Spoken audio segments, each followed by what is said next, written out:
Esto es La Entrevista con Raúl Valladares. La visión del Valle de Sula, con decenas, barrios y colonias enteras de calles e industrias, carreteras y puentes bajo el agua o destruidos, de miles de personas deambulando que claman ayuda de quien sea, porque se cansaron de pedir al gobierno, es una de tantas imágenes desgarradoras de un año de pesadillas. Mientras la zona norte del país sigue en labores de limpieza de escombros y montañas de lodo y desperdicios, el Colegio Médico de Honduras pidió al gobierno que declare zona de desastres al Valle de Sula, que organice la evacuación y recupere a centenares que viven bajo puentes, en particular niños y personas de la tercera edad. Una semana después de la salida de Iota por la región sur, varias zonas del norte de Honduras permanecen anegadas, como sucede en varios barrios del municipio de La Lima, uno de los más destrozados y donde el aire que se respira es pútrido. En menos de 2 semanas, La Lima y municipios vecinos como San Manuel, El Progreso, Villanueva y Pimienta, entre otros, sufrieron severas inundaciones por las tormentas tropicales Eta y Iota, y las que sumaron, las que no cesan la región noroccidental. El caudaloso río Chamelecón, que recorre el centro de La Lima, una de las zonas bananeras más importantes, ha comenzado a bajar. Varios campos bananeros cercanos a La Lima también continúan anegados, igual que otras regiones del Progreso, departamento de Lloro y San Pedro Sula, la segunda ciudad más importante, Villanueva, San Manuel, Potreríos y Pimienta Cortés. Esta madrugada, la comunidad de La Reina en Protección Santa Bárbara fue borrada del mapa por el derrumbe de la ladera de una montaña que arrasó con más de 300 viviendas que conformaban el poblado, que horas antes fue evacuado por la policía, Cruz Roja y Cuerpo de Bomberos, advertidas por movimientos sísmicos en el lugar. A pesar del enorme desempleo y el impacto de la pandemia en la economía nacional, la solidaridad ha fluido con hermosa frecuencia en pequeñas y grandes donaciones del pueblo.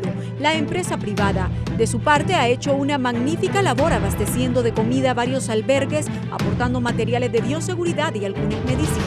La Fuerza Aérea, la milicia hondureña y de países amigos han evacuado a centenas y rescatado decenas de vidas. Maquinaria pesada ha reabierto vías de comunicación, pero recibe más críticas que reconocimientos, ya que la tragedia desnudó debilidades y falencias de las estructuras físicas y en la respuesta del gobierno en una crisis sin precedentes.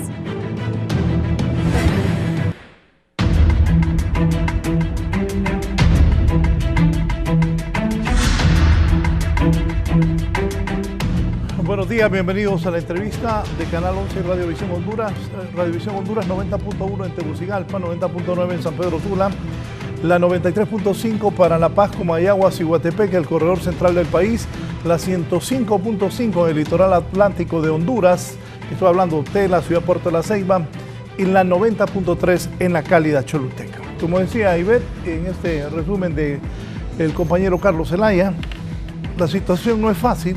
En el país no es fácil, no solo en el Valle de Sula, hay problemas en Trojes, en el oriente, allá en Santa Bárbara se vino un cerro, en Olancho ayer casi mueren 10 personas ahogadas por la crecida de un río. O sea, la situación sigue complicada, no se ha normalizado, no nos engañemos, se están haciendo esfuerzos, pero de repente mucha gente cree que no. El daño es bastante y entonces mucha gente cree que no. En un momento estará ya también el diputado Juan Carlos Elvir del occidente del país. El ingeniero José Max Ayala Rojas es especialista en hidrología del Instituto Hondureño de las Ciencias de la Tierra. Ingeniero Ayala, es un gusto que esté con nosotros. Buenos días. Buenos días, Raúl. Gracias por invitarme. Y poder discutir la temática climática que tiene Honduras, ¿verdad? Es algo que tenemos que vivir, estamos en un área tropical y tenemos que empezar a convivir con ella, ¿verdad? Para no repetir los mismos errores que me estamos repitiendo desde el FIFI, ¿verdad? Y el Mitch y estos huracanes y seguimos haciendo lo mismo y nos sigue pasando lo mismo y ahora, como hemos desarrollado nuestro país, pues ahora la vulnerabilidad es mayor, la nuestra. Hemos modificado mucho el paisaje y estas son las consecuencias que nosotros tenemos con intervenir de una manera inadecuada sobre la naturaleza y el medio ambiente del país. También está con nosotros, especialista en geología, don Maynor Ruiz. Buenos días, señor Ruiz, bienvenido. Buenos días, gracias por la invitación. Como mencionaba Max, yo creo que es importante que el debate en medios de comunicación importantes como estos nos permitan poder externar, ¿verdad?, lo que hemos venido viendo como efecto de las actividades que venimos realizando. Y también creo de que es importante este tipo de debate porque también pone en conocimiento a la población de qué manera tenemos que tratar de mejorar y reducir la vulnerabilidad. Sí, me decía el ingeniero Ayala, los errores que hemos cometido desde el MISH.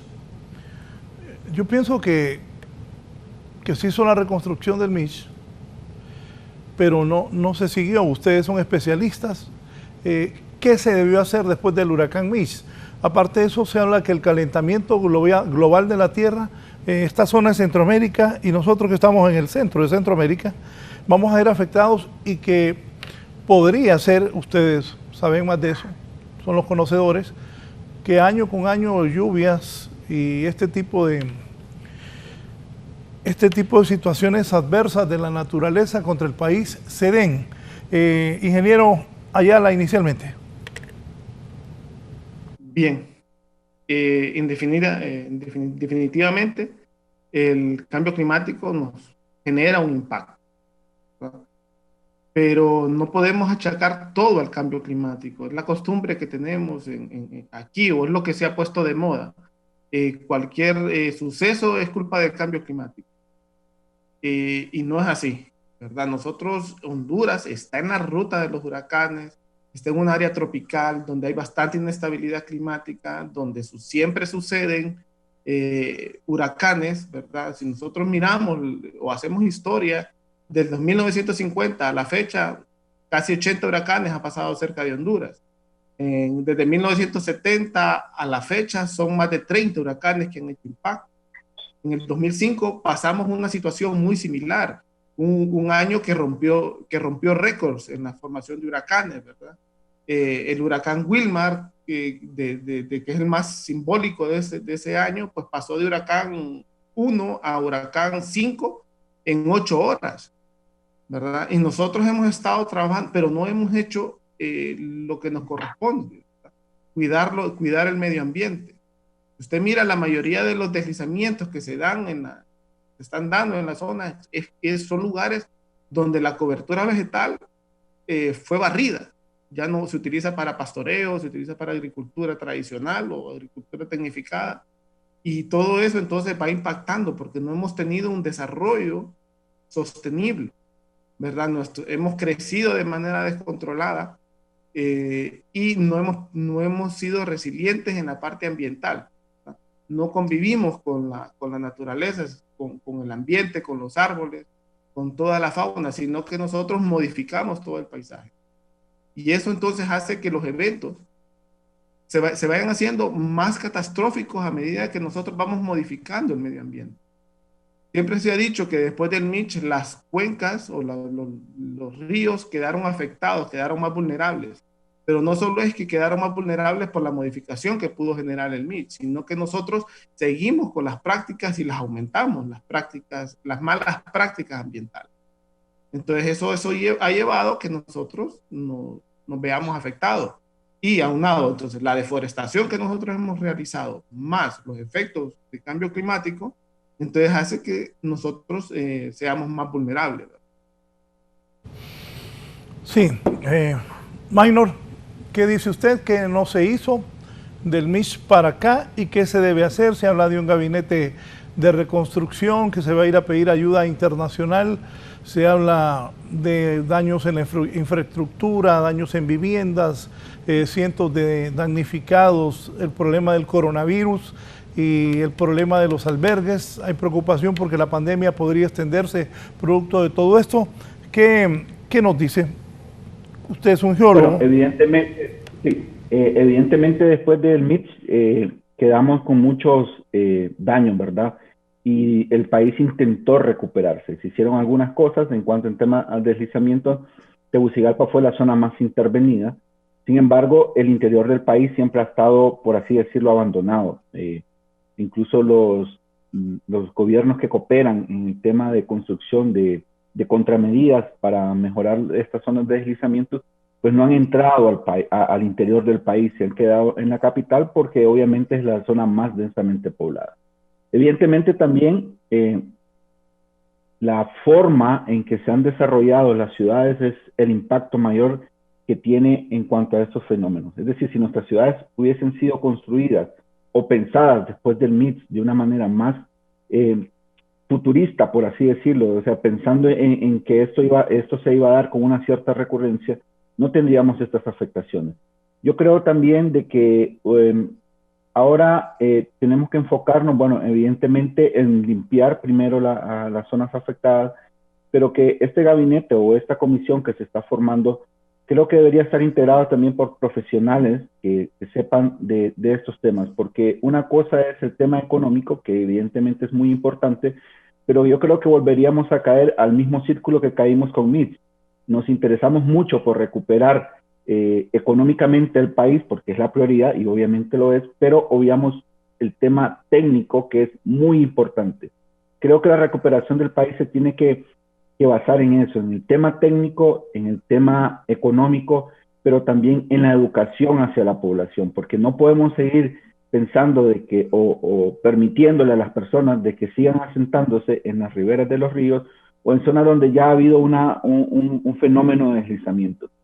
Otra cosa que creo que es muy importante es que la construcción del país, esta base técnica, tiene que hacerlo de la manera más adecuada, porque si vemos la mayoría de los daños hacia la infraestructura vial han sido porque no hay un buen manejo en cuanto a la construcción de alcantarillas, a la construcción de taludes, y estos pequeños errores, por así decirlo, o deficiencias, son los que realmente nos han impactado. Yo escuchaba a alguien de SEDECOAS que decía que ellos han identificado solo en el occidente del país 185 sitios que han sido afectados por pequeños deslizamientos y que realmente no son grandes movimientos en masa. Obviamente lo que vimos que pasó en Santa Bárbara es algo muy grande, pero la mayor parte de la afectación a la red vial ha sido por pequeños deslizamientos que con una buena práctica ingenieril no hubieran ocurrido estos fenómenos.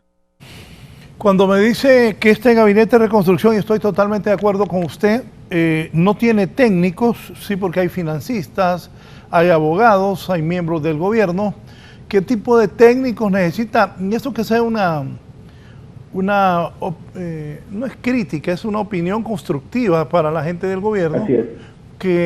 ¿Qué técnicos necesitan estar en ese? Porque, repito, hay abogados, financistas, miembros del gobierno que van a hablar con la comunidad internacional y buscar el apoyo.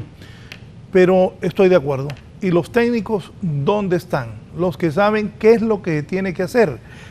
Dígame, Maynor, ¿qué recomienda usted? ¿Quiénes deben ser incorporados a ese gabinete de reconstrucción?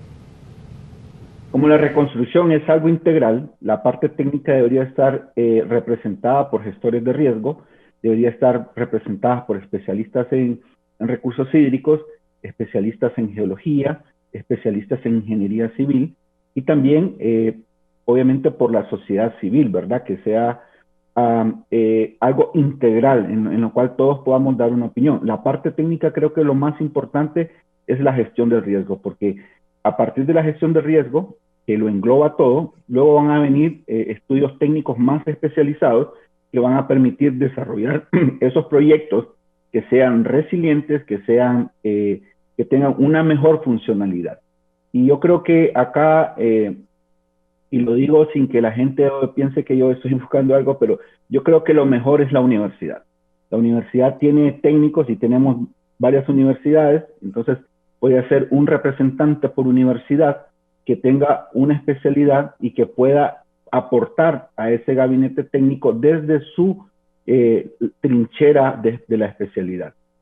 Yo también no me canso de decirlo en estos foros, en Honduras se ha generado mucha información que puede servir para la gestión de riesgo, pero esa información está engavetada. Y yo creo que no es justo para el país invertir tanta plata en información para generar mapas de riesgo, mapas de vulnerabilidad, mapas de amenaza, y que esté guardada y que a la hora de que deberían de existir esa información para prever este tipo de cosas, pues no está. Yo creo que la parte técnica es muy importante y tiene que haber un acercamiento hacia las universidades como entes públicos y tal vez como entes privados, que son los que forman el capital humano que tiene este país. Para que tengamos un ejemplo de lo que está pasando en el país, que sigue pasando, Sergio Hernández en Santa Bárbara. Miren lo que pasó en Santa Bárbara en las últimas horas. Más de 300 personas fueron evacuadas tras el derrumbe de un cerro en la comunidad de La Reina, en el municipio de Protección, Santa Bárbara. Las familias fueron evacuadas de la zona y trasladadas hasta Nueva Arcadia por el alcalde de ese municipio, conocido como La Entrada, Copán. El derrumbe ocurrió a eso de la 1:30 de la madrugada, lo que provocó que los pobladores salieran de su vivienda tratando de salvar sus vidas. Uno de los pobladores relató que el cerro cedió y dañó al menos 200 viviendas. Nos quedamos sin nada, no tenemos ropa ni alimentos, nada. Todo quedó soterrado en el lugar, lamentó. Señaló que el cerro sigue cediendo y la zona quedó inhabitable. El comisionado de Copeco en el departamento de Santa Bárbara manifiesta que en este momento están moviendo helicópteros a ese sector porque al parecer todavía hay personas atrapadas en ese lugar. Sergio, sí, así es, estas personas fueron evacuadas a la zona de Copán. Gracias a Dios lograron salir, pero de igual manera hubo otras personas que no quisieron evacuar y el día de hoy en la madrugada se dio un derrumbe. Hay alrededor de 60 personas que nos dicen que están atrapadas, están bien gracias a Dios, esa es la información que se mantiene y ahorita estamos en reunión ahí con el gobernador, con el coronel también y la capitán de la Fuerza Aérea para ver qué trabajo se va a hacer. Se va a mandar, salvar vidas humanas es prioridad, entonces en eso estamos trabajando ahorita, la comunicación que tenemos con la parte de La Reina y la decisión que se va a tomar acá. Para 11 Noticias, Sergio Hernández.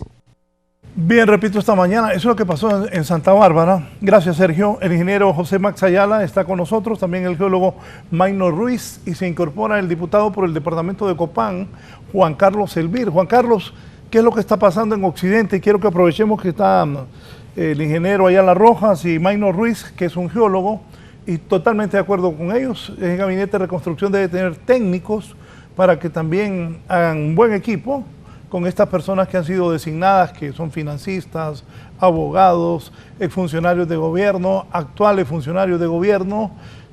También está Omar Rivera ahí del FONAP, pero ocupamos técnicos, gente que sepa qué es lo que pasa con los suelos, cómo queda el país. No sé cómo decidieron comprar 20 puentes Bailey, alguna explicación más profunda deberían de dar. ¿Qué actualización tienen de los daños? Ingeniero Ayala, igual don Maynor, como geólogos, ¿qué actualización tiene? Esto de la saturación de los suelos, esos derrumbes que se están dando, ocurrió lo mismo en Trojes, ayer un río casi ahoga a 10 personas en Olancho, esto que vieron en Santa Bárbara y esto ocurriendo en varios sectores del país. Actualización de daños y situación de la tierra, ¿cómo está? Inicio con el ingeniero Max Ayala. Bien, nosotros estamos pasando por el momento de una fase niña. Una fase niña es un enfriamiento arriba de la normal del Océano Pacífico. Eso provoca en nuestras latitudes que haya mayor lluvia, ¿verdad? Eso es lo que, y siempre que se den mayores huracanes. Se dio una niña en el Fifi, una niña en el huracán Mitch y una niña actualmente. Entonces lo que estamos esperando es lo que está sucediendo, una gran cantidad de lluvia. Lo que sucedió con los dos huracanes pues hizo que los suelos se quedaran completamente saturados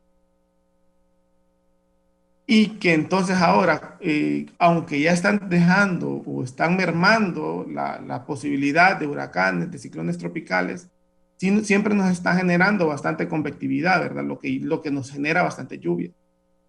Entonces, ahora la alerta o los riesgos se ha trasladado de los grandes lugares, de los valles, de los lugares donde confluyen grandes ríos, se está trasladando a las pequeñas cuencas, a los pequeños ríos, ¿verdad? Que con poca agua, en poco tiempo, generan grandes crecidas.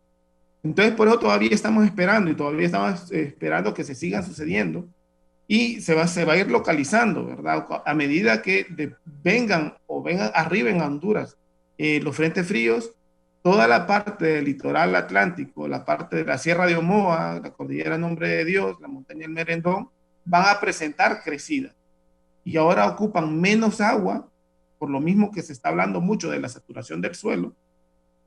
Con menos agua se van a dar mayores crecidas. Y desafortunadamente para las personas, en este caso, que viven en los valles, en el Valle de Sula, el agua, cuando baja de las cordilleras, baja de las montañas, no encuentra lugar hacia dónde ir. Entonces vuelve a inundar sus riberas, vuelve a inundar las partes donde ya estaban inundadas. Vienen a depositar el agua, es un efecto de remanso que se dice, porque no pueden descargar sus aguas en el río Lúa o en el río Choluteca porque está crecido todavía. Entonces todavía esperamos que esta condición se vaya repitiendo en la parte hidrológica, pero no en la misma magnitud de Iota y Eta, ¿verdad? Porque cubrió todo el país, pero sí que se vaya dando localizada y, como dijo Minor, en las partes rurales de Honduras, en las partes montañosas de Honduras, vamos a tener siempre que estar en estos momentos alerta hasta que termine la época ciclónica y los frentes fríos, ¿verdad? Vamos a trasladar la emergencia o las alertas, vamos a trasladar a todo el litoral atlántico y parte de Occidente. Diputado Juan Carlos Elvir, ¿cuál es la situación en el occidente del país? Buenos días, Juan Carlos. Muchas gracias. Muchas gracias, Raúl, por la oportunidad.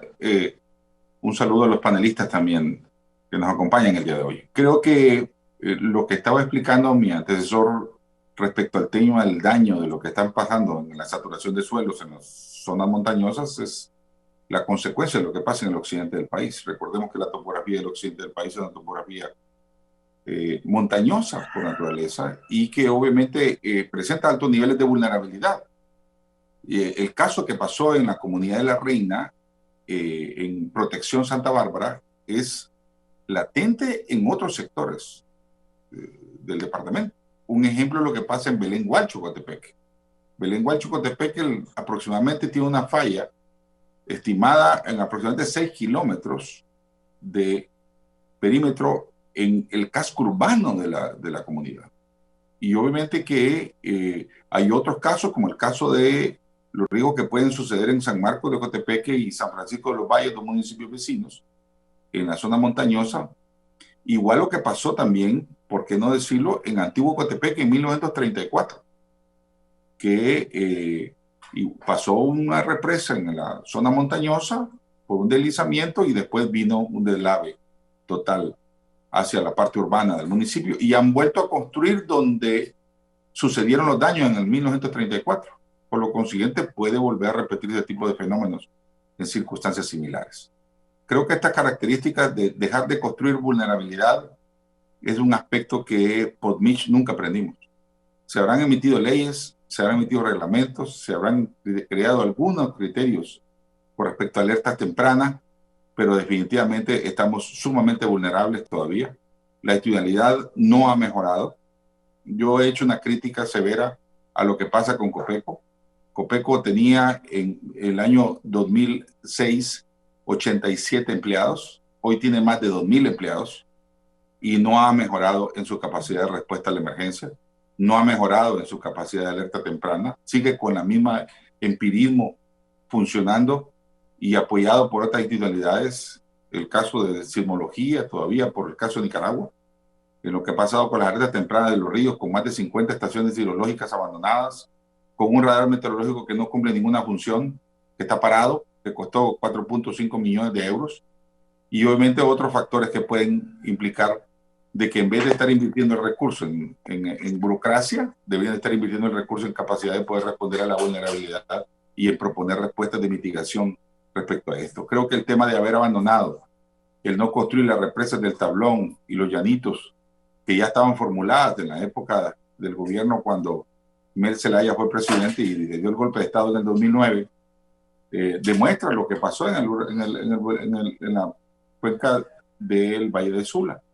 Y obviamente que el río Lugo y Chamelecón seguirán haciendo daños terriblemente. Igual pasa en las cuencas cortas de los ríos Leán, Mesapa, Cangrejal y tanto en Atlántida o en el Valle del Aguán, que es otra de las zonas altamente vulnerables que tienen de repercusión, no digamos la zona sur, que cambió totalmente sus circunstancias después del huracán Mitch. ¿Qué urge en este momento en el occidente del país, Juan Carlos? Bueno, en primer término, creo que es asistencia a los municipios. Hay municipios seriamente dañados. Se estiman alrededor de 700 viviendas dañadas en áreas rurales, en los municipios de Santa Rita, Copán Ruinas, El Paraíso, Florida, en el caso particular de Dolores, Concepción, Dulce Nombre también han sufrido consecuencias en el caso de Copán. El caso de Santa Bárbara también tiene unos daños terribles en las vías de comunicación y accesos en red terciaria, y obviamente recursos para los municipios para que puedan responder a esta emergencia. Hace unos días atrás el Congreso Nacional señaló que viene una transferencia, pero esa transferencia que se está señalando no es ninguna transferencia binaria, son las transferencias, que lo único que se está agregando es que se puedan utilizar para poder atender la emergencia y no lo que es su plan de inversión, pero que realmente no hay ningún recurso fresco que esté llegando a las municipalidades, y por consiguiente las municipalidades en sus gastos de funcionamiento, de operación, se encuentran muy limitadas, no cuentan con dinero para poder responder a estas circunstancias que han sido y se convierten en gastos extraordinarios. Quiero recalcar otro aspecto también que al gobierno debe llamar la atención. En la carretera CA4, a la altura de la Comunidad del Metal, camino entre Santa Rosa de Copán y Cucuyagua, es una carretera, una arteria de mucha comunicación, vía transporte desde El Salvador a Honduras y Guatemala a Honduras, que se encuentra en una situación a punto de fracasar y a punto de interrumpir el paso, porque es una zona altamente vulnerable y que ya se encuentra deteriorada. Este es el peor tramo de carretera de la red pavimentada en el país. El diputado Elvir me envió 2 fotos, si las pones por favor, y voy a contarles algo. Con Juan Carlos tenemos una amistad. Él siempre me manda cosas que en el occidente del país se raja la carretera, hay deslaves, hay hundimientos. Juan Carlos, si nos explicas, miren cómo desaparece pero mejor que Juan Carlos lo explique. Juan Carlos. Esta es la aldea de La Reina, una aldea aproximadamente con unas 80 viviendas en la comunidad de protección Santa Bárbara. Estas comunidades son del lado de Santa Bárbara, pero tienen prácticamente su comunicación con el departamento de Copán, porque sus vías de comunicación y acceso a los servicios la tienen hacia el departamento de Copán. De hecho, fueron desalojados al municipio de entrada, en Nueva Arcadia, Copán. Es en el municipio de protección a la parte oeste del departamento de Santa Bárbara, y que tiene más convergencia con el departamento de Copán. Prácticamente se deslavó, se perdió. Eso sucedió también en una comunidad, el subtal en Corquín, Copán, años atrás, y pudiera darse un fenómeno como estos en comunidades más densamente pobladas, como es el caso de Belén Guancho en Cotepeque. ¿Qué piensa Mayno Ruiz como geólogo? ¿Qué pasa tanto? ¿Por qué está así el occidente del país? Sí, evidentemente lo que dice el diputado Elvir es cierto. Las condiciones naturales del terreno en estos departamentos como del occidente, ¿verdad? Y en otros departamentos del país, pues son muy propensos a que pasen estos fenómenos y debemos de esperarlo. De hecho, nosotros hemos hecho visitas en toda la carretera de Copán, de San Pedro a Copán, y hemos evidenciado estos fenómenos que ustedes están mencionando. Vamos a seguir viendo, esto va a seguir ocurriendo mientras sigan las lluvias que están mencionando Max, pero también porque los terrenos todavía están saturados con agua, están muy pesados, el drenaje de estos suelos no es tan rápido como uno quisiera que fuera, y la gravedad va a seguir haciendo efecto. Entonces, yo creo de que no deberíamos de bajar la guardia en cuanto a estar alerta a estos fenómenos. Tengo entendido que la población de esta comunidad logró salir porque ellos observaron eventos por monitores, incluso escuchaban sonidos, etcétera. Entonces, la población, lo que le recomendamos a la población es que cuando ellos observen eventos premonitores, mejor evacúen, porque estos fenómenos van a seguir ocurriendo y probablemente van a ocurrir incluso después de que salgan los frentes fríos, porque los suelos están muy susceptibles a movimientos en masa. Lo que mencionaba también el diputado de por ejemplo, la zona de Belén Guancho, yo hablaba con un colega de Copeco y yo le decía, ¿por qué no han evacuado a esta gente? Belén Guancho ya se deslizó una vez, está en un nuevo proceso y se va a volver a deslizar. La parte de la resiliencia es, y también aquí volvemos a hacer el énfasis en dónde están las leyes, cuándo las vamos a aplicar. Si por qué en Belén Guancho ya ocurrió un fenómeno, por qué se permitió que se volviera a habitar esa zona que ya fue declarada como una zona que hay deslizamientos. El otro tema que yo siempre he criticado es que siempre hablamos de los costos, ¿no?, de recuperarnos de estos tipos de fenómenos, pero la carretera de Occidente, la CA4, como bien menciona el diputado Elvir, es una zona, es un tramo carretero que tiene muchos deslizamientos activos. Pero ¿no sería más económico cambiar el trazo, moverla? ¿No sería más económico que todos los años estar reconstruyendo una zona de deslizamiento que va a seguir deslizándose? Yo creo que aquí también es lo que yo le mencionaba en cuanto al aspecto técnico. Y hagamos la valoración. No es más económico mover un trazo de una línea carretera a estarla construyendo cada 2 años, cada año, cada 5 años. ¿Y cuánto cuesta eso al pueblo hondureño? Yo creo que es muy importante tener en cuenta de que aquí es donde el tema técnico es muy vital, porque nos permitiría poder definir cuáles son las zonas más adecuadas para construir esas carreteras y cuáles son las zonas más adecuadas para reubicar a poblaciones como la que estamos viendo ahora que fue afectada. ¿Qué piensa usted, ingeniero Ayala?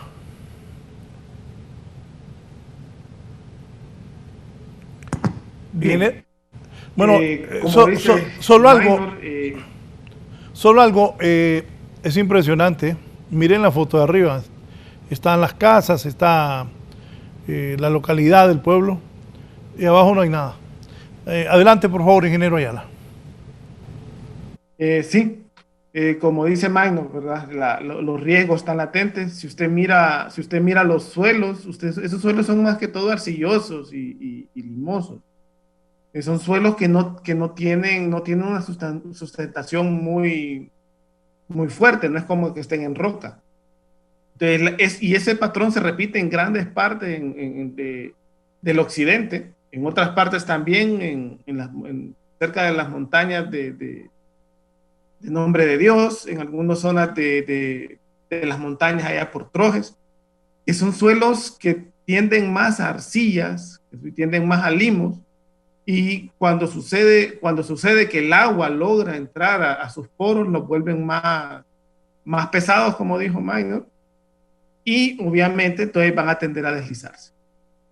Entonces tenemos que saber, o sea, las prácticas de ingeniería, ¿verdad? Se tienen que ir desarrollando para estos lugares, las recomendaciones a las poblaciones de cómo empezar a construir, porque como dice Magno, ¿verdad?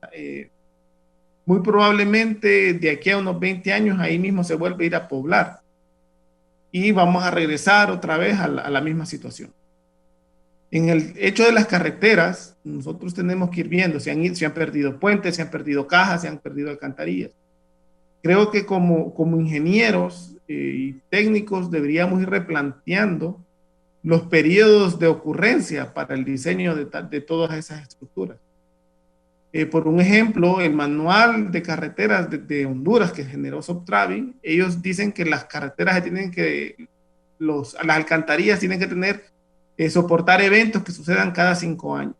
Y por eso es que nosotros estamos viendo que cada 2 años, cada 5 años, se están perdiendo alcantarillas, se pierden cajas puentes, ¿verdad? Porque nosotros no se diseña para eventos muy grandes, también porque es muy caro diseñar, ¿verdad?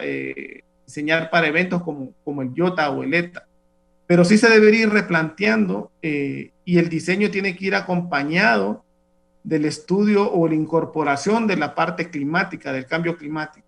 Estamos esperando que se den con mayor frecuencia los comportamientos de intensidad y eso va a hacer entonces que si seguimos con los mismos diseños o con los mismos estudios que se hacían hace 20, 30 años, cada vez se vayan destruyendo las carreteras.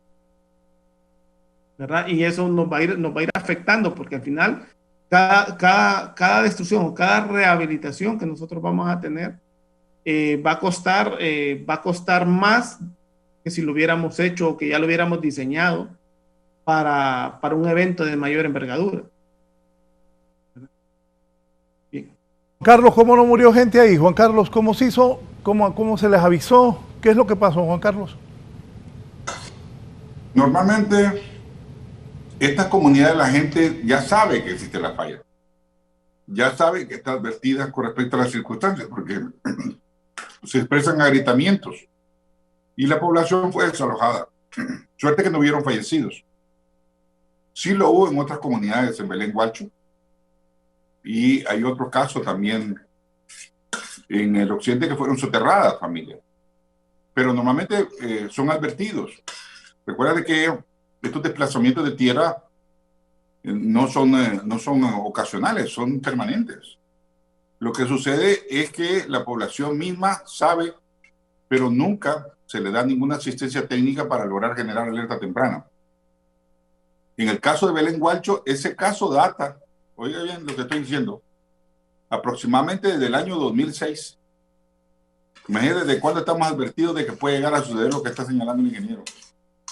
Y que puede llegar a suceder en tragedia humana, y más sin embargo, no se hace ninguna acción contundente.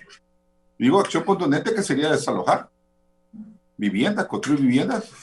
Y yo creo que hay una lección que deberíamos de aprender post-huracán Mitch.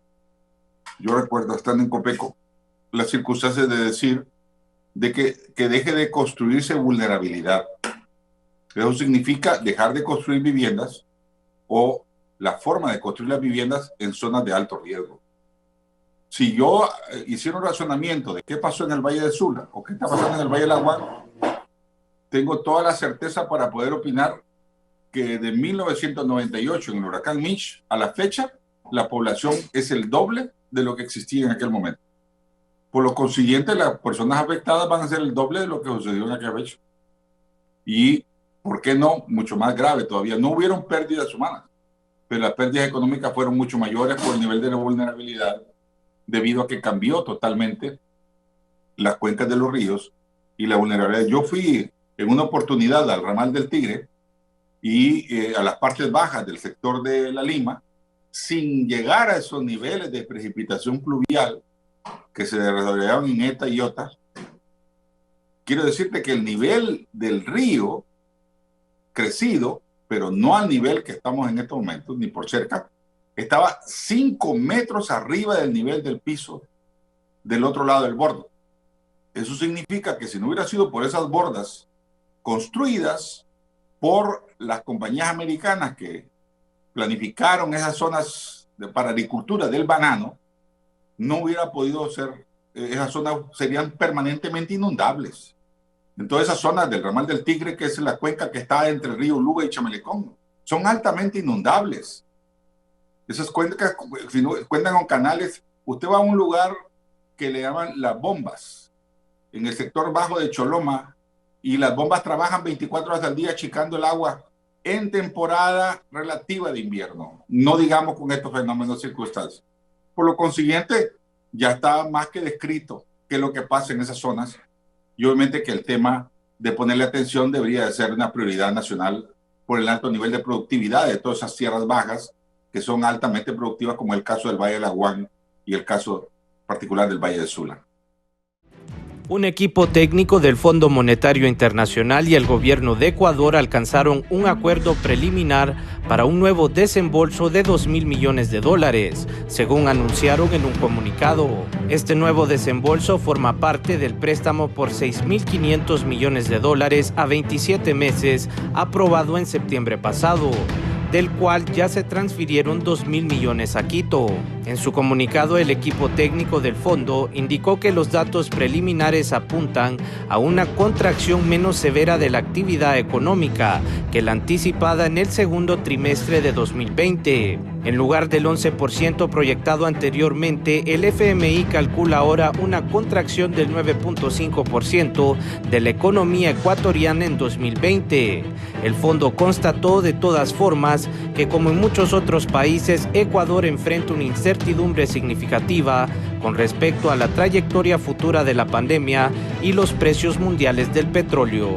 Para 11 Noticias, Raúl Valladares.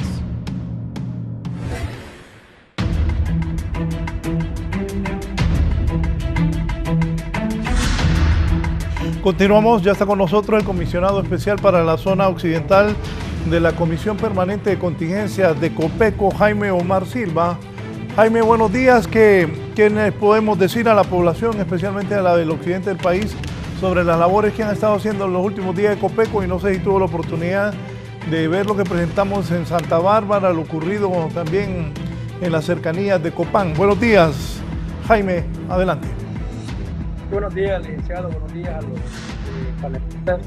Sí, la verdad que desde ayer pues hemos estado siempre en contacto, ¿verdad?, con la zona, pero hay que resaltar algo. He estado escuchando también a los panelistas, donde es un lugar vulnerable, lo que ha pasado en Santa Bárbara, pero déjeme decirle que el COEC, a través de la alcaldesa también, ¿verdad?, pues ahí funcionó, digamos, el alerta temprano, que fue la evacuación, porque la misión pues de nosotros y como las diferentes instituciones es salvar vidas.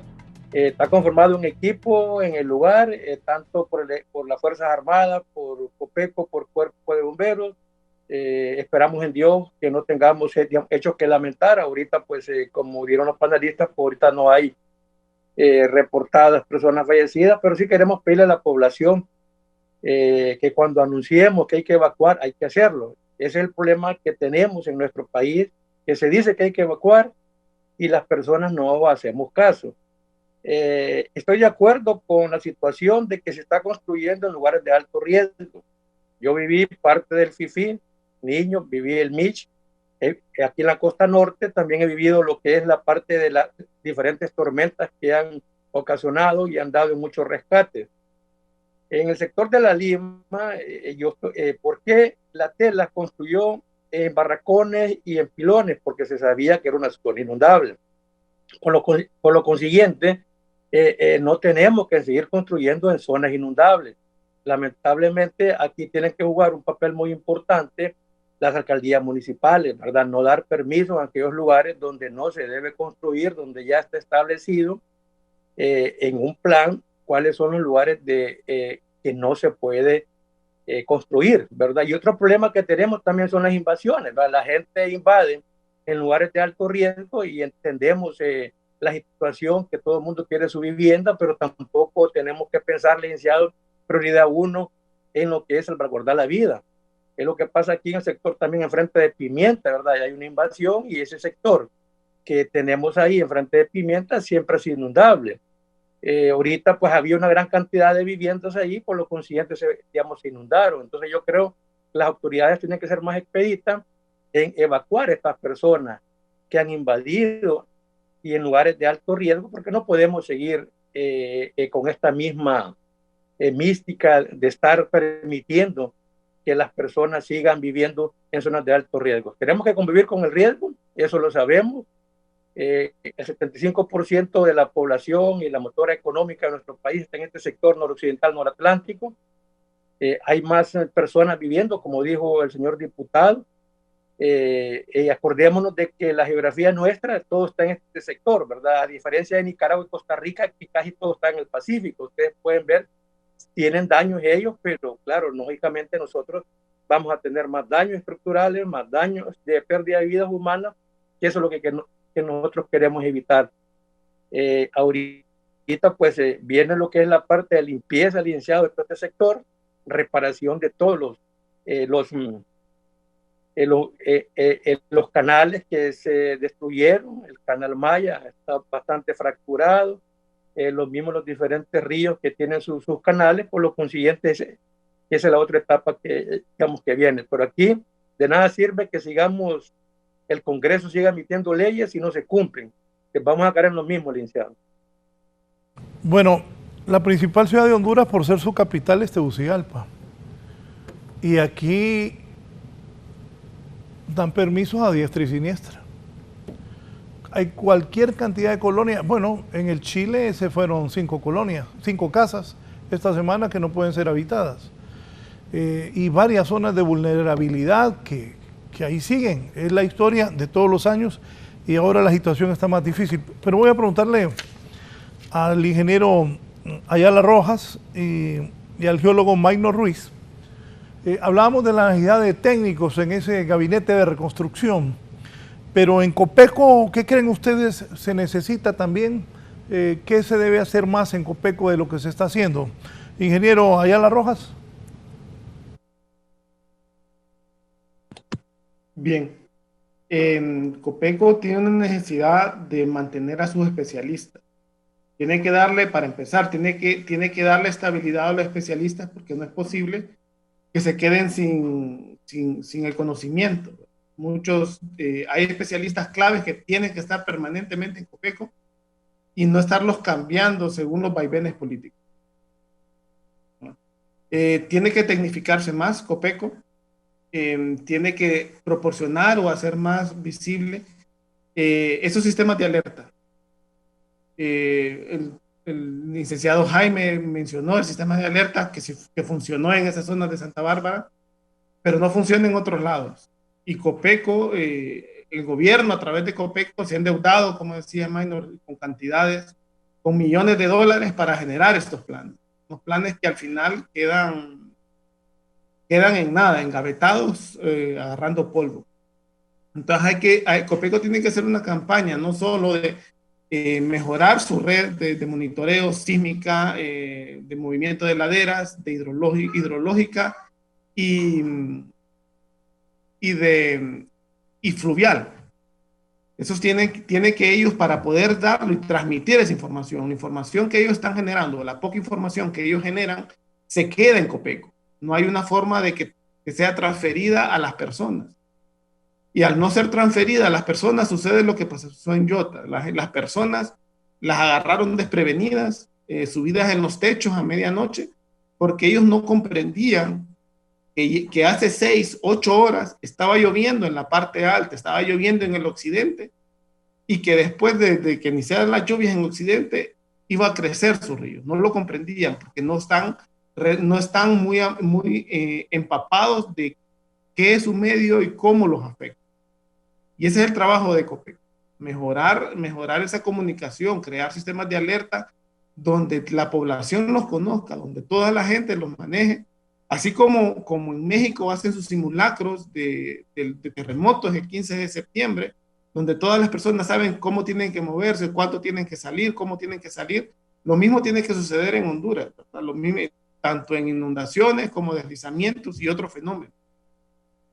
Y esa conexión entre Copeco y la población no se está dando, ¿verdad? Copeco es más reaccionaria, ¿verdad? Ya se dan las emergencias y rápidamente buscan aprovisionar víveres, ver dónde tienen que llevar a la gente, y no una medida de mitigación, o sea, buscar cómo mitigar los efectos. Entonces, eso es lo que ocupa Copeco, ¿verdad? Y eso requiere bastante inversión, que también tendría que, al gabinete de reconstrucción tiene que enfocar ese tipo de fondos para que Copeco se vuelva a tecnificar, ¿verdad? Y es tecnificar, no contratar personal, como dijo el licenciado que estaba anteriormente, que pasó de 800 a 2000. Pero cuando usted empieza a buscar cuántos especialistas tienen, usted los empieza a contar con los dedos de la mano.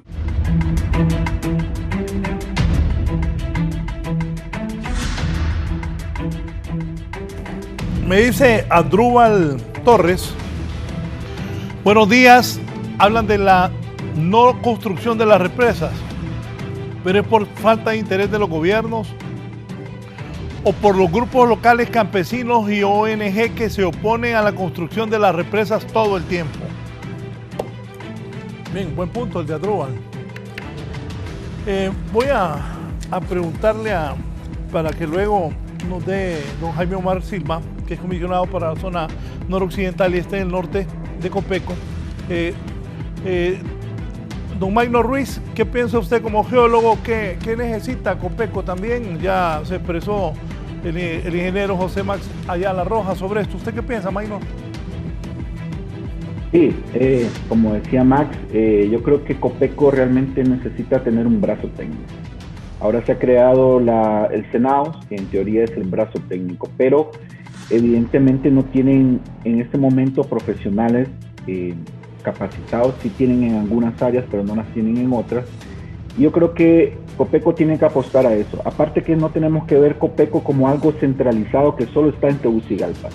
Cada una de las regiones que cubre Copeco debe tener este personal calificado, porque por ejemplo, tengo colegas en la unidad de prevención de Copeco que solo son 8 personas para todo el país. Ahora están habiendo un poco más técnicos, ¿verdad? Pero la capacidad técnica está limitada a Tegucigalpa. Y no podemos pensar que el país va a estar cubierto por 8 personas. Yo creo que el gobierno, en este caso no el gobierno, sino Copeco, tiene que apostar a la tecnificación de su personal, pero técnicos realmente certificados, ¿verdad?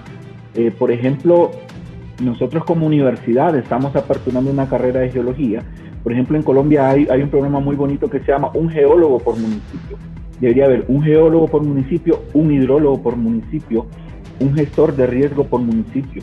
Y si no podemos por municipio, al menos por mancomunidad. ¿Y esto por qué? Porque cada uno puede conocer el territorio en que está trabajando. También es importante, y no dejar de fuera, que la parte técnica de Copeco también tiene que estar avalada por la parte instrumental, como lo mencionaba Max. No es posible que siendo un país vulnerable a todo lo que lo que estamos viviendo ahora, no tengamos una red meteorológica grande, bien establecida. El radar meteorológico, bien lo mencionaban, no funciona como debería de funcionar, y luego nos estamos quejando de que por qué no podemos prevenir. Bueno, no podemos prevenir porque no podemos generar información. Sumado a eso también tiene que haber, yo creo, un relevo generacional. Por ejemplo, si vemos ahora, Copeco no tiene un solo geólogo contratado. ¿Cómo vamos a cubrir entonces estos temas? No tiene un hidrólogo, bueno, sí hay un hidrólogo, perdón, pero hasta hace poco llegó un hidrólogo, pero no había un hidrólogo para Copeco. Y no podemos seguir pensando de que van a venir más proyectos, de seguir estudiando, pero no estamos dándole a Copeco personal estable, que no esté regido por la política. Yo creo que eso es muy importante. Los países que manejan muy bien el tema de fenómenos como los que hemos vivido, los que estamos viviendo, es porque tienen personal calificado. Y personal calificado implica que tienen 2, 3, 4, 5 especialistas que están enfocados únicamente en eso y que no cumplen otra función que no sea eso. Porque ahora si nos vamos a las actividades que tienen que realizar, estos especialistas en Copeco tienen que ser contadores, tienen que ser administradores, tienen que conserjes, conductores, tienen que ser todo. Entonces no podemos pensar de que un técnico va a hacer las funciones que debería hacer otro personal y estamos gastando el tiempo, los recursos y estamos reduciendo la manera en que vamos a tratar estos problemas. Yo creo que sí, Copeco tiene que dar una mirada muy general y comenzar a contratar personal. En este país hay personal calificado. De hecho, hay muchos jóvenes que han ido a estudiar afuera, que pueden ser personal, que pueda adquirir Copeco y ponerlo en cada una de sus regionales. Este personal tiene que estar siendo capacitado constantemente y tenemos que comenzar a invertir en equipo para generar información. De hecho, no tenemos una red sísmica, lo decía el diputado, y no tenemos un sismólogo en SENAOS que pueda dar sismología. Entonces yo creo que Copeco tiene que hacerse una interiorización y retomar las debilidades, porque la crítica acá es constructiva, no es destructiva, sino que Copeco pueda asumir el reto que implica ahora reconstruir este país, pero la reconstrucción tiene que ser basada en información fiable y manejada por especialistas. ¿Qué piensa, comisionado Jaime Omar Silva, de la opinión tanto de Maynor Ruiz como del ingeniero Max Ayala? Sí, no, la verdad que es válida, pues, verdad, su opinión. Estoy de acuerdo con usted de que hay que ser aquí construir, ¿verdad? y es válida la opinión. Y bueno, yo sé que el ministro Mac está escuchando el programa y él está tomando también nota, digamos, al respecto, ¿verdad? Estoy de acuerdo y este es un compromiso de todos, no solamente de Copeco, también los alcaldes municipales juegan un papel muy importante. Recordemos que tenemos una herramienta como es el Comité de Emergencia Municipal, que también el alcalde tiene que conocer y empoderarse de este comité, ¿verdad? Y yo creo que no tenemos que seguir haciendo de lo mismo, lo que venimos hablando, y ha sido un programa bastante constructivo, porque seguimos construyendo lo que hablábamos anteriormente, y ahora es que le pide a los alcaldes que hay que tomar esto, no construir en zonas de alto riesgo, para evitar estos problemas que estamos teniendo, y pedirle a la población, licenciado, de que las montañas y los cerros están saturados, ¿verdad? Hay que tener cuidado, que vas a transitar para Tegucigalpa igual, para el lado del occidente. Queremos evitar las pérdidas de vidas humanas. Usted también conoce más el lugar donde vive. Si ve que hay grietas, algo, pues hay que buscar la manera de, en primer lugar, de llamar a la autoridad competente, que es a través de los comités de emergencia municipales, para que se tomen las decisiones, y el comité de alerta temprano tiene que funcionar en base a un trabajo en equipo, ¿verdad? Estos comités están todas las instituciones de la localidad para la mejor toma de decisiones, ¿verdad? Yo creo de que tenemos que no seguir haciendo lo mismo, tenemos que ya no crear tantas leyes y no las cumplimos, y aquí estamos hablando en materia de salvar vidas y que esto no nos vuelva a ocurrir lo que nos ha pasado. También acordémonos que fueron 2 grandes huracanes, en una ETA y 4 días después Iota, y 2 días después una vaguada que nos agarró la región noroccidental del Atlántico, y esto también no cualquier país resiste lo que resistimos ahorita en este problema meteorológico que tuvimos. Dígame, ¿qué es la prioridad en este momento que tiene Copeco en el norte y en el occidente? Bueno, las prioridades ahorita es salvar vidas, ¿verdad? Salvar vidas, por eso le pedimos a la población este llamado de los derrumbes. Si no hubiera habido esa alerta ahí en la comunidad que fue ayer en Santa Bárbara, hubiéramos tenido una gran cantidad de personas fallecidas, ¿verdad? La prioridad nuestra ahorita es esa parte, y después pues nos sentaremos ahí con el ministro pues a ver, a revisar nuestros protocolos, pero como vuelvo a repetir, es un trabajo en equipo, no solamente una responsabilidad de Copeco, también una responsabilidad de los comités locales, de la población, que haga caso a los llamados, porque de nada sirve que se alerte a la población y no se quieren salir. Ahí decía el ingeniero de que en el segundo huracán había gente en los techos, la gente no se quiere salir, se sube al techo esperando que baje, uno porque tiene miedo que le vayan a robar las cosas. Entonces ya tenemos que hacer conciencia en la población de que cuando decimos evacuar, evacuamos. Imagina Estados Unidos, dicen viene un huracán y empiezan a evacuar todas las grandes, digamos, los lugares de mayor impacto, ¿verdad? Y se van hacia los lugares más altos. Aquí vamos a tener que hacer lo mismo, licenciado y mis queridos invitados, amigos.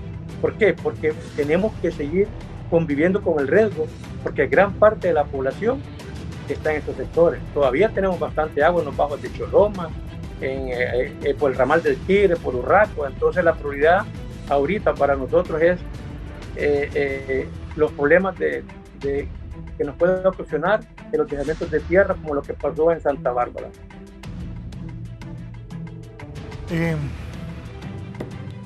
¿Cuánta gente está desplazada? ¿Cuánto equipo? Sé que el daño es terrible, y también estoy de acuerdo, no estoy hablando de Copeco actual, de los actuales funcionarios, pero sí deben de conseguir buena tecnología para Copeco, y los técnicos que saben no despedirlos cada gobierno que viene para meter los activistas políticos. Esa es una institución técnica que necesitamos. ¿Cuánta gente tiene desplazado Copeco en el norte y en el occidente? ¿Y cómo hacen? Bueno, ¿y cómo hacen en todo el país? Porque también hay problemas en Oriente, hay problemas aquí en Tegucigalpa. ¿Cómo están haciendo? Bueno, que nosotros tenemos equipos institucionales, no solamente está Copeco, está Fuerzas Armadas, está la policía, está Cuerpo de Bomberos, está Copeco, ¿verdad? Entonces tenemos, por ejemplo, el día de ayer lo que pasó en Santa Bárbara, inmediatamente se desplazaron gente de Copeco, gente del Cuerpo de Bomberos y gente del Ejército. Y acordémonos que en el lado de Santa Bárbara también ahí tenemos un helicóptero de la Fuerza Aérea que está trabajando permanentemente para todas esas misiones. lo mismo en el lugar de Gracias y lo que es Santa Rosa de Copán, y de aquí, pues de la base aérea aquí, pues se está coordinando los demás sectores. Esto es en cuanto al equipo que tenemos integrado en las diferentes instituciones. Gracias a Dios, este equipo ha funcionado, se ha trabajado muy bien. Casi todos los días tenemos reuniones de trabajo en la mesa que yo presido aquí en San Pedro Sula. Y bueno, nuestra obligación, como les dije, es darle esa seguridad y esa protección a toda la población. Y por favor que esté pendiente siempre de los comunicados de la voz oficial, que es Copeco, ¿verdad? Andan muchas cosas en las redes sociales y ustedes lo saben. Miren, una mala información y una mala comunicación provoca más desastre que el mismo desastre. Por eso le pedimos a la población que esté pendiente de los comunicados de Copeco, ¿verdad? Que no le haga mucho caso a las redes, porque las redes vienen a extorsionar más la comunicación. Escribe, oiga bien, comisionado, me escribe, soy Belkis Crivelli, la esposa de Leopoldo Crivelli, hijo, y me manda una foto de Choloma, dice, los bajos de Choloma, pues andada, te las acabo de enviar, edición, si sos tan amable, Lupo, Protección, Poza de Riel, Tibombo. Las personas están en los bordos y no quieren salir de ahí. Repito, me escribe Belkis Crivelli, la esposa de Polo Crivelli, hijo. Estas son imágenes de ayer. Mire, Choloma. Y por eso digo quién me está escribiendo. La alimentación se envió vía aérea. Copeco aquí brilla por su ausencia. Solo están presentes en albergues. Los bomberos sí han trabajado desde el día 1. ¿Tienen problemas en Choloma para llegar? ¿Qué pasa? Anda pasando todas las fotos que me ha enviado Belkis, a quien le agradezco su colaboración. No, miren los problemas que hay en Choloma. Comisionado. Licenciado, nosotros estamos articulados con cuerpo de bomberos. Yo estuve personalmente en el lado de Choloma, anduve inspeccionando todos los bordos, anduve en lancha y anduve con el cuerpo de bomberos. Esto es un trabajo en equipo, no es un trabajo solo de Copeco. Fuerza Aérea ha andado dejando lo que es alimentación vía aérea, porque lo que dice la señora es cierto, la gente no se quiere salir. Entonces le dice usted, no tráiganos comida, nosotros no nos queremos evacuar, aquí nos vamos a quedar, ¿verdad? Y como le dije, yo le puedo mandar un video donde yo anduve revisando todo ese sector ahí como comisionado especial, y mandamos ayuda alimenticia a un cerro que le llaman La Lechuga. Yo estuve en el lugar in situ ahí, así que el trabajo es en equipo, y también a las corporaciones municipales se le da su alimentación y ellos también lo distribuyen. Pues esto es un compromiso de todos, ¿verdad? Aquí no hay tintes políticos, aquí estamos pensando en la población, y esa es la instrucción que hemos recibido del presidente. No tenemos que verlos a todos iguales, ¿verdad? Y yo les pido, por favor, de que no politicemos este tema, ¿verdad? Porque personalmente, como les dije, yo anduve en el sector de Choloma y también anduve en el sector de La Lima. Belkis dice que las fotos son de ayer, y sí dice que la gente no se quiere salir. En Lupo, Protección, Poza del Riel y Tibombo. ¿Y esa agua para cuándo va a bajar? La verdad que es impresionante eso. Sí, mire, licenciado, esa agua tenemos que esperar un par de días, pues acordémonos de que toda esa agua sale al río y el río sale al mar. Y si la marea está alta, va a tardar un poco que salga esta agua, ¿verdad? Y no solamente el lado de los bajos de Choloma está todavía con gran cantidad de agua, estamos hablando también los bajos de La Lima, todos los campos bananeros de Urraco Pueblo, el ramal del Tigre, ¿verdad? Todavía tenemos agua, estamos conscientes, pero la naturaleza es así, ¿verdad? El cambio climático, como hablamos, entonces esta agua sale nuevamente al río, y del río pues sale al mar, ¿verdad? Y si tenemos marea alta, pues vamos a tener un poco de problemas, licenciado, para que toda esta agua podamos evacuarla, ¿verdad? Y cuando baja la marea es donde empieza a salir el agua. Un momento, ingeniero Ayala, ¿qué piensa de esta situación en Choloma? Hemos visto el occidente, también el Valle de Sula, La Lima inundado. ¿Qué piensa, ingeniero?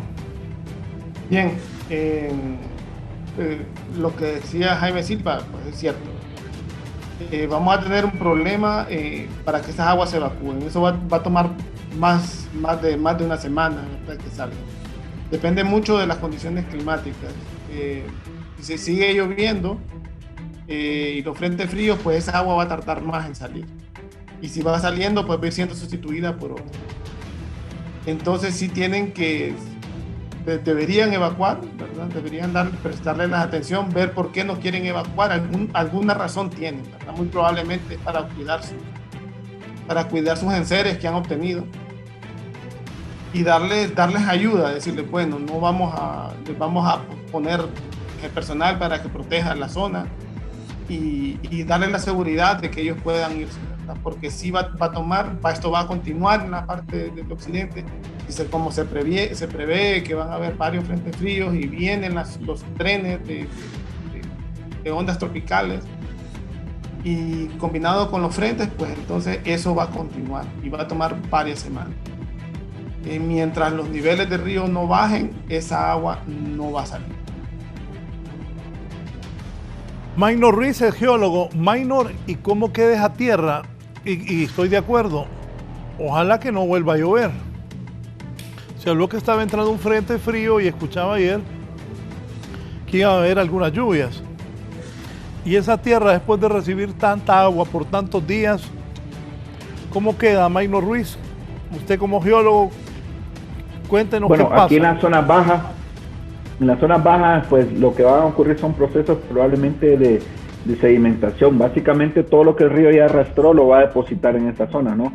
El material más fino, limos, arcillas, etcétera. En las zonas con pendiente, como hemos venido hablando, ya el suelo está saturado y pues él se está drenando. Tiene una velocidad de drenaje, dependiendo del tipo de suelo, que tiende a ser bastante baja. Si sigue lloviendo, pues se va a seguir saturando, lo poco que ha salido va a seguir entrando a los poros y pues van a seguir ocurriendo movimientos en masa. Las magnitudes y el daño que puedan ocasionar va a estar condicionado en principio por qué tanto material alterado está saturado y también dónde está ocurriendo. Lo que sí a mí me gustaría hacer mención en cuanto a las personas que no quieren evacuar, no importa la percepción que tengamos ahora de Copeco, por ley, Copeco es el ente oficial para decretar las alertas y para decretar las evacuaciones. Así que la gente que está en este caso todavía en zonas en las que está inundada, en las que probablemente esto no va a pasar de aquí a una semana, a 10 días, pues tomar las medidas y seguir las recomendaciones del ente oficial que ha sido o que es Copeco para este tipo de situaciones. Probablemente el personal que tiene Copeco no va a dar abasto. Recordemos que es un país completo y aún así si hubieran 2,000 personas no va a dar abasto. Así que por favor, yo creo que lo más sano en este momento es seguir esas recomendaciones y como bien lo decía Max, creo que también tiene que haber un apoyo por parte de las autoridades, en este caso la Policía Nacional o el Ejército, de poder garantizarles a estas personas de que a pesar de que van a abandonar esas zonas que son de riesgo, pues van a garantizar una cierta protección hacia los bienes que ellos han adquirido, porque ese es el gran enemigo que tenemos que vencer, el arraigo que tenemos hacia nuestros enseres. Así que por favor a la población, como les digo, no importa la percepción que tengamos ahora de Copeco, por ley Copeco es el ente oficial para emitir las alertas y para emitir las evacuaciones. Nuevamente el llamado a la policía y al ejército pues para que puedan garantizar la seguridad en esas zonas y las personas que están ahora en zonas de riesgo pues puedan salir y ir a un albergue, ¿verdad? Esto es algo de una magnitud que nadie se lo esperaba y por eso incluso los albergues están saturados, pero hay que seguir trabajando en conjunto con las demás ONGs y otros organismos para poder garantizarles un albergue digno, ¿verdad? A las personas que tienen que ser evacuadas. Recomendaciones que usted le da por sus conocimientos y aportando al país, a las autoridades de Copeco, Maynor, y también quiero agradecerle su participación esta mañana. Por cierto, antes de pasarle el micrófono, me dice Belki Keribeli que ya hay coordinadores de protección. Tengo los números aquí, los voy a llamar en los siguientes noticieros. Aldea, están en los bordos, nadie garantiza la seguridad de sus aldeas. 2 huracanes ha soportado esas personas, murió un niño de neumonía 7 meses, eso me ha dolido en el alma. Eso sucede en Choloma, más adelante estaremos en La Lima. Maynor, gracias por su participación y su resumen, su análisis y sus recomendaciones finales para mejorar esto. Sí, muchas gracias a ustedes por el espacio que nos dan en compartir. Realmente mi recomendación sería a las personas que están en las zonas aún afectadas que sigan las recomendaciones del Ente de Protección Civil y a Copeco. Pues en este momento yo creo que lo más importante es poder evacuar a las personas que están en riesgo. Vamos a tener en un momento para ya iniciar la reconstrucción del país. Ahora solo estamos tratando de reactivar un poco, pero creo que lo más importante en este momento, y dado las proyecciones que haya, que van a entrar más frentes fríos y va a haber más lluvia, es que podamos estar alertas a todos los fenómenos que puedan ocurrir, ya sea inundaciones, deslizamientos, incluso las personas que creen que porque ya dejó de llover no pueden haber crecido de las quebradas, como lo que usted mencionaba en Olancho, pues tener precaución, ¿verdad? Yo creo que también esto es un poco de lógica y cada quien conoce el entorno donde vive. Seguir las recomendaciones por parte de los entes de protección civil y en este caso incluso bomberos, policía, ejército, todo este sistema integrado que es SINAGER es muy importante y también garantizarle a las personas esta seguridad, porque eso yo siento que es la gran limitante, la inseguridad que sienten las personas de poder salir de sus hogares e irse a un albergue. Y bueno, nosotros como universidad estamos siempre a la orden del país porque es nuestro llamado, ¿verdad?, a ser parte del desarrollo de este país. Muchas gracias por la invitación. Gracias a usted, al geólogo Maynor Ruiz, esta mañana con nosotros en la entrevista. También agradezco al ingeniero José Max Ayala Rojas su participación. Sus conclusiones finales, Max. Bueno, igual que Maynor, gracias por invitarnos. Pues nos toca seguir conviviendo con esto, escuchar a Copeco, ¿verdad? Y después buscar la manera de ayudar a las personas, para las que limpien y que reconstruyan su vida. Y mirar a futuro también. Primero, darle todo el apoyo a la comisión. Ellos tienen el trabajo muy arduo de lavar la cara del país, de buscar cómo convencer a los organismos que nos ayuden, porque toda la situación, combinado con la pandemia y la situación, ha hecho que no nos apoyen o no nos ayuden de la misma manera que nos ayudaron con el huracán. También, pues, ver qué es lo que tenemos que hacer. Tenemos que convivir con estas situaciones, tenemos que crear y empoderar a las personas para que ellos vayan viendo el medio donde viven, ¿verdad? Y entonces así poder reaccionar de una mejor manera a las situaciones que se nos van a avecinar, ¿verdad? No es posible que nosotros estemos monitoreando los ríos con páginas de Estados Unidos, no es posible que nosotros monitoreemos los eventos sísmicos con la página del INETER de Nicaragua. Necesitamos crear nosotros nuestros propios sistemas para que podamos, y la población tiene que conocer, ¿verdad? Y así nosotros vamos a crear resiliencia en la población. Desde nuevo en la universidad, nosotros como brazo académico de la nación estamos en toda la disponibilidad de compartir conocimientos, colaborar, es uno de nuestros ejes de la universidad, la vinculación con la sociedad y ayudar a resolver la problemática del país. Y que aquí todos tenemos que jalar para un solo sitio. Las instituciones no tienen que verse como enemigas y tampoco celar la información, ¿verdad? La información que se guarda y no se utiliza es basura. Y miremos a futuro y démosle el apoyo entonces a esta comisión, que aunque en el momento no hay técnicos y esperamos que después los incluyan, pues logren el cometido que ellos buscan, ¿verdad? Lavarle la cara y conseguir las ayudas que desafortunadamente ocupa nuestro país. Gracias de nuevo por invitarme. José Max Ayala por participar esta mañana. Antes de cerrar con el comisionado especial para la zona noroccidental del país de Copeco, Jaime Omar Silva, Shirley, cuénteme, ¿la Lima cómo está?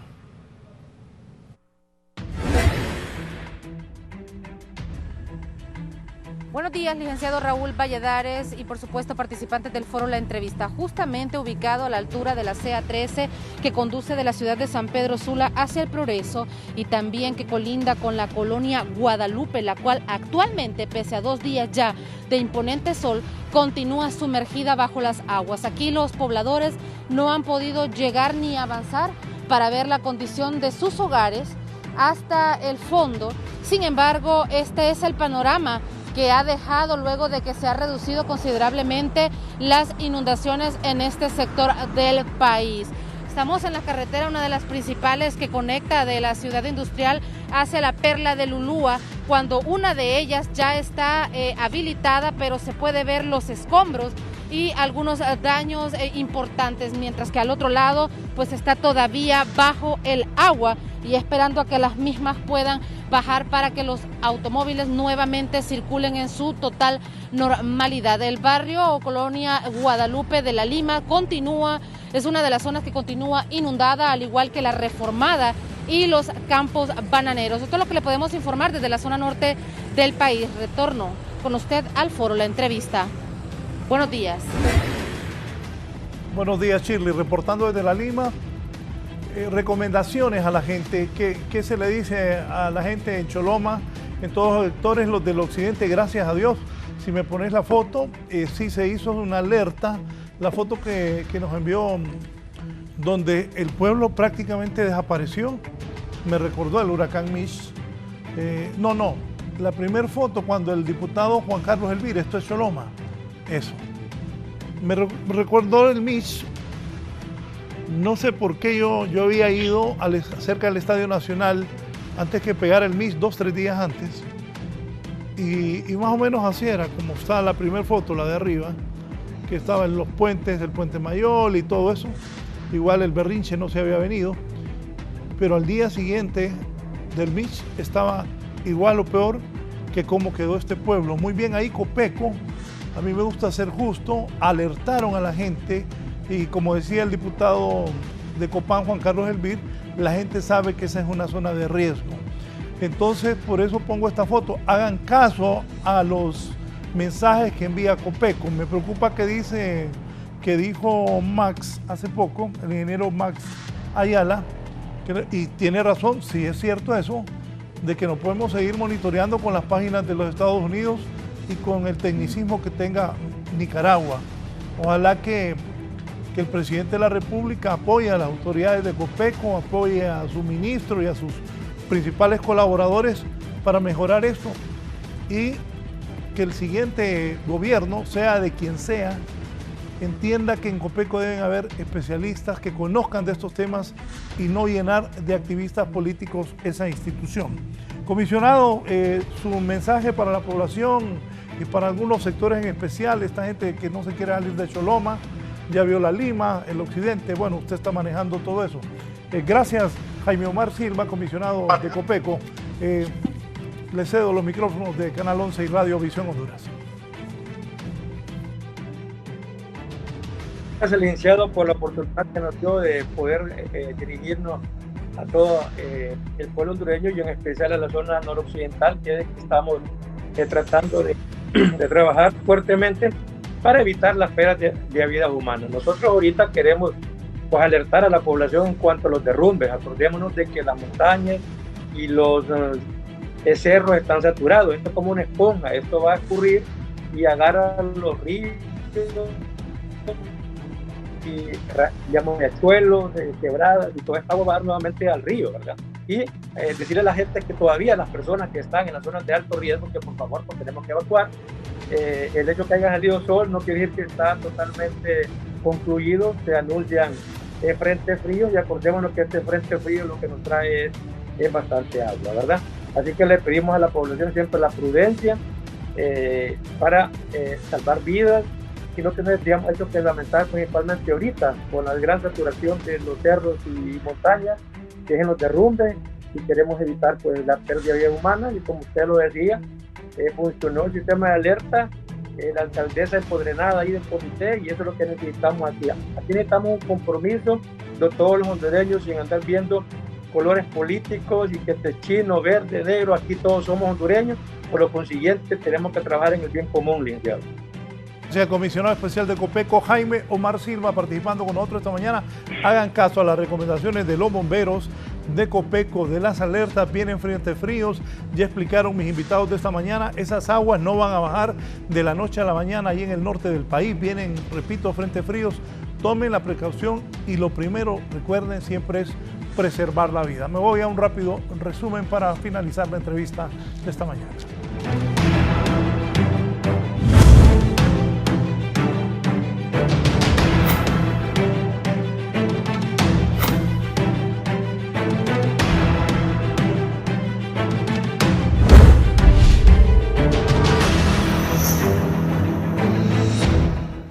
Y lo que les decía, aquí Tegucigalpa es tan vulnerable. Ayer informábamos de 5 o 6 casas que ya no pueden ser habitadas en el barrio El Chile. Hay derrumbes en varios sectores y los terrenos están cediendo. Hay más viviendas que están cediendo también en el barrio El Reparto, producto de la lluvia. Voy con Gisela Cádiz, que nos informa sobre lo que está ocurriendo en El Reparto. Adelante, Gisela. Así es, buenos días, licenciado y televidentes de la entrevista. Nos encontramos ubicados en el barrio El Reparto, en el sector arriba, y también en la parte conocida como El Reparto abajo. Varias familias ya han tenido que abandonar sus viviendas debido a las afectaciones que han sufrido a causa de las lluvias aquí en la capital de la República, y quienes aún todavía residen en este sitio viven en constante miedo a lo que pueda ocurrir. Muy buenos días. Ustedes pues en constante zozobra ante estos hechos ocurridos entre sus vecinos. Buenos días. Sí, buenos días, señorita. Fíjese que sí, como usted lo estaba diciendo, ¿verdad? Nosotros aquí vivimos, ya no dormimos, porque este problema no es ahora con la lluvia, sino desde hace 5 años. Nosotros ya habíamos notificado al SANA, pero en realidad no han puesto atención, ¿verdad? Y nosotros pues pedimos a las autoridades, ¿verdad? Como Tito Asura, que por favor nos ayude, porque este problema que tenemos nosotros aquí pues en realidad tiene solución. Tanto el SANA como la alcaldía nos pueden ayudar pues.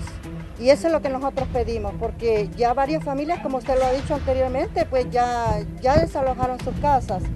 Y nosotros pues todavía no, porque en realidad no tenemos dónde ir. Nosotros tenemos 50 años de vivir acá y no tenemos dónde irnos pues. Y que por favor nos ayuden las autoridades, ¿verdad? Bien, muchas gracias. ¿Su nombre? Helen Diardón.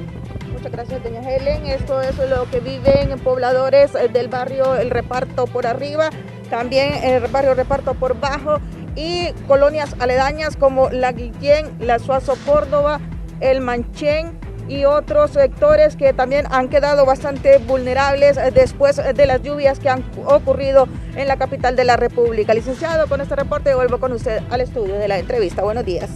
Buenos días. Un llamado al CODEN de la Alcaldía Municipal del Distrito Central para que monitoree el Manchén, el San Paulo, La Guillén, Reparto arriba y Reparto abajo, como dice mi compañera Gisela Cáliz.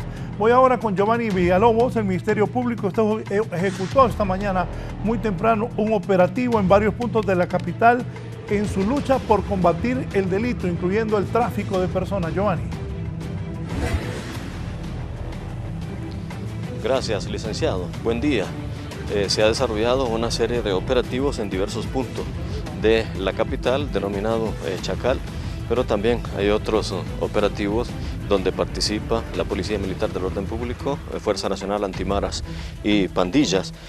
Precisamente en este espacio, en la colonia Tres Caminos, hay una casa que se ha allanado en busca del cabecilla de una importante agrupación criminal, según hemos conocido extraoficialmente, pero la operación se ha generado en otras partes de la ciudad porque se está en la búsqueda de algunas agrupaciones que se dedican al mal accionar, también al tráfico de personas y otras formas de acciones delictivas. Y pues los operativos continuarán en varias partes del país, pero aquí en la capital están en este sector denominado Tres Caminos, también en Comayagüela y otro sector aledaño a esta colonia, en otro espacio, aquí en la colonia Tres Caminos. Como les repito, están participando miembros de la Policía Militar del Orden Público, de la Fuerza Nacional Antimaras y pandillas, y por supuesto para una pronta acción también están participando personeros del Ministerio Público, quienes son los que tienen a cargo la investigación de este tipo de acciones que riñen con la ley. Es lo que podemos informar desde este punto de la capital, mientras se desarrolla este operativo en toda la capital, en diversos puntos de la capital. Con las imágenes de mi compañero Alan Rodríguez, yo retorno con usted, licenciado. Buen día. Buenos días, Giovanni. Daremos seguimiento para tener en los informativos de 11 Noticias nombres y detalles de estas personas que han sido capturadas y han sido a buscar, se han ido a buscar a sus propias casas. Buena casa esa de Tres Caminos. Ahora vamos a cerrar con la noticia de ayer, pero que hoy conmueve al mundo. Están velando en la Casa Rosada al astro del fútbol mundial, Diego Armando Maradona, que murió de un infarto. Diego Maradona, la primera foto se están abrazando dos, pero antes de las fotos hay una que se abrazan con una camisa de... esa es la primera, se abraza. Este señor anda una camisa de Tevez, está llorando, un seguidor también del River Plate, que es el gran rival del Boca Junior y que Maradona muchas veces le hizo bastante daño. Poneme donde está el féretro de Maradona. Estas son fotos de hoy en la mañana, aquí con los restos mortales de Diego Maradona durante su velatorio en la Casa Rosada, sede del gobierno de la Argentina. Estas fotos las hemos tomado de Diario El País de España. La primera foto que había colocado eran dos hombres se abrazan mientras esperan su turno para visitar la capilla ardiente de Maradona instalada en la Casa Rosada este viernes. También hay una vista de la Casa Rosada, una vista aérea, a ver si la tienes. Dice vista aérea de la Casa Rosada, ahí está, del gobierno argentino, donde una multitud espera su turno. La gente está al lado derecho y comienza a llegar a esa plaza. Espera su turno para visitar la capilla ardiente de Diego Maradona. El presidente Fernández determinó que Diego Maradona fuera velado. Se hablaba que iba a ser velado en el Estadio de la Bombonera, pero después el presidente determinó que en la Casa Rosada, ahí donde Eva Perón y el general Perón daban esos discursos, ahí el astro del fútbol mundial, Diego Maradona, está siendo velado. Está media asta la bandera argentina, pero Diario El País, de quien son estas fotos, ayer destacó un escrito de su compañero Jorge Valdano, ahora director ejecutivo técnico del Real Madrid. Dijo Jorge Valdano: hay algo perverso en una vida. Valdano escribe muy bien. Hay algo perverso en una vida que te cumple todos los sueños. Interpretando, Valdano dice que hay cosas perversas de la vida, que te cumplen los sueños, que Maradona le cumplió todos los sueños. Y él sufrió como nadie la generosidad del destino. O sea, tanto éxito, tanto triunfo. Dice Valdano, Maradona sufrió como nadie la generosidad que le dio el destino. Fue el fatal recorrido desde su condición de humano, de una persona como usted o como yo, a la de mito, que lo dividió en dos. Y esto lo titula Adiós a Diego y Adiós a Maradona.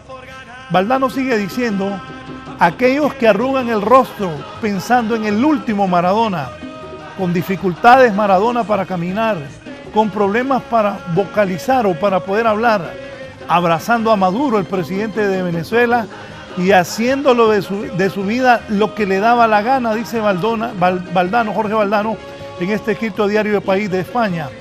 Hará bien abandonar esta despedida, que al que no le pareció eso último de Maradona, que haga bien abandonando la despedida, dice Valdano.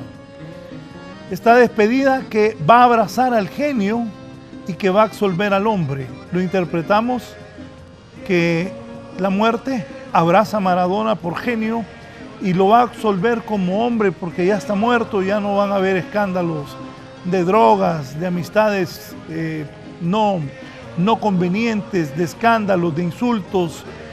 Eso entiendo cuando dice esta despedida que abrazará al genio y va a absolver al hombre.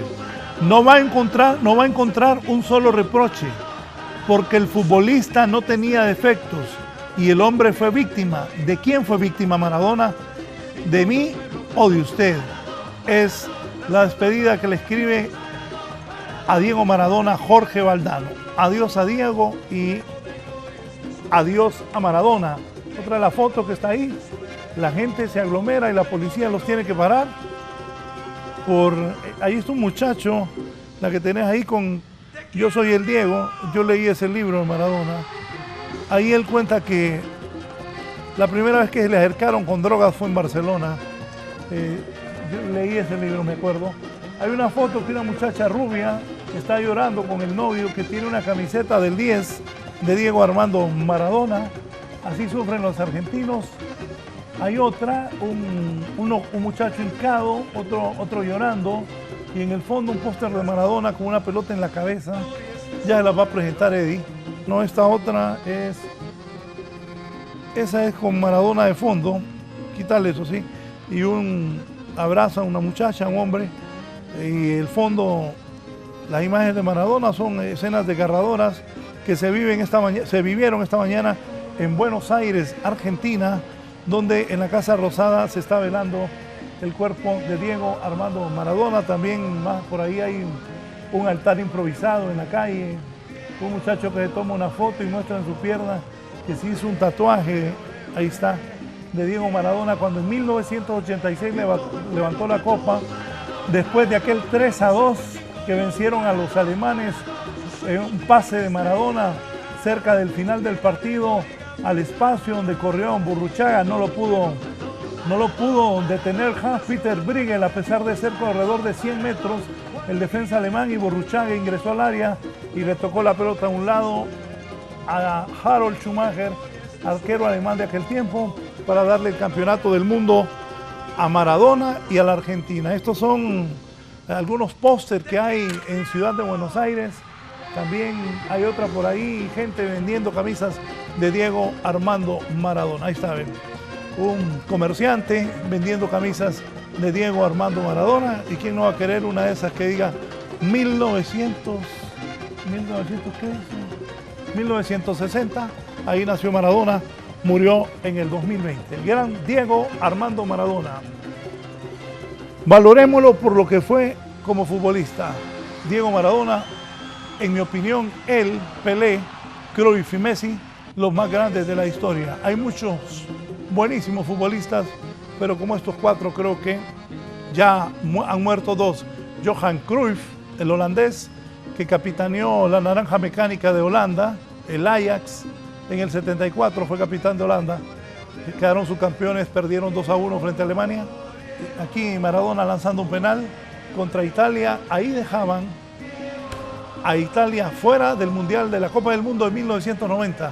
Después Argentina iría a jugar la final frente a Alemania y perderían 1-0. Ahí en una de las escenas se vio a Pedro Troglio, compañero de Maradona en el Mundial y ahora hombre que reside aquí porque es el técnico de la selección, del equipo Olimpia, y creo que debería ser el técnico de la selección. Ya Troglio conoce el fútbol hondureño y aquí estuvo en la pandemia. No agarró carrera como el otro entrenador, el uruguayo, que salió volado para su país. Bien, Maradona ahí llora. Ahí lloraba Maradona cuando quedaba subcampeón del mundo y no podía repetir la hazaña de 4 años atrás cuando logró la Copa del Mundo en el 86. Nos vamos. Los invito a que estén pendientes de los noticieros de 11 Noticias, al igual que sigan con nuestra programación regular. Tenemos una variada e entretenida programación para todos ustedes. A las 12, Kelly Olivera, Isabela Chévez, todo equipo de prensa nacionales e internacionales estarán informando qué pasa en Honduras y en el mundo. Buenos días, que estén bien.